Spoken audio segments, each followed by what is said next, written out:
Parliament തെരഞ്ഞെടുപ്പ് വേളയിൽ ഏറെ വിവാദം സൃഷ്ടിച്ച കാഫിർ സ്ക്രീൻഷോട്ട് കേസിൽ ആദ്യ അറസ്റ്റ് രേഖപ്പെടുത്തിയിരിക്കുന്നു. ഡിവൈഎഫ്ഐ നേതാവും വടകര മുൻ ബ്ലോക്ക് കമ്മിറ്റി മെമ്പറുമായ ജിതിൻ ഭാസ്കറിനെയാണ് SIT സംഘം അറസ്റ്റ് ചെയ്തത്.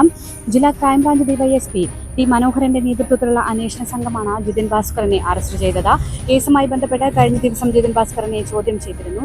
പിന്നാലെ ഇന്ന് ഓഫീസിലേക്ക് വിളിച്ചു വരുത്തി അറസ്റ്റ് രേഖപ്പെടുത്തുകയായിരുന്നു. വടകര സ്ക്വാഡ് എന്ന വാട്സപ്പ് ഗ്രൂപ്പിന്റെ അഡ്മിനാണ് ജിതിൻ ഭാസ്കർ. ഈ ഒരു ഗ്രൂപ്പിലാണ് കാഫിർ സ്ക്രീൻഷോട്ട് ആദ്യമായി പ്രചരിച്ചതെന്ന് ക്രൈംബ്രാഞ്ച് സംഘം കണ്ടെത്തിയിരുന്നു. കഴിഞ്ഞ ദിവസങ്ങളിൽ ഈ ഒരു ഗ്രൂപ്പിന്റെ അഡ്മിന്മാരെ പലരെയും വിളിച്ച് ചോദ്യം ചെയ്യുകയും ചെയ്തിരുന്നു.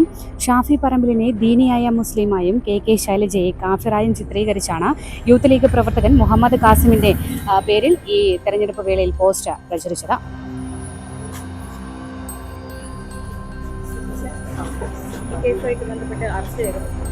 അതെ,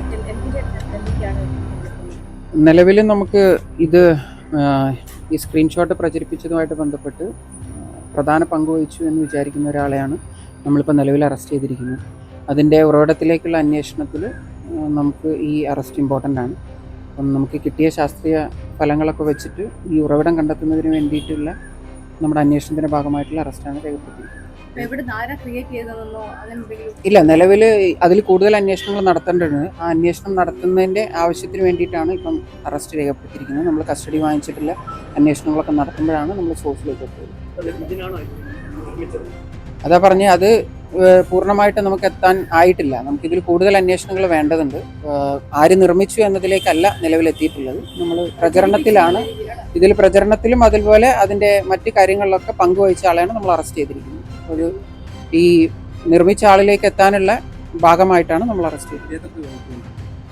നേരത്തെയുള്ള കേസ് 153 IPC പ്രകാരമുള്ള കേസാണ് ഓൾറെഡി എടുത്തിരിക്കുന്നത്. അതിൽ കൂടാതെ നമുക്ക് ഈ സയൻറ്റിഫിക് എക്സാമിനേഷൻ്റെ ഭാഗമായിട്ട് തെളിവ് നശിപ്പിച്ചതിൻ്റെ വകുപ്പുകൾ കൂടി ചേർത്തിട്ടുണ്ട്.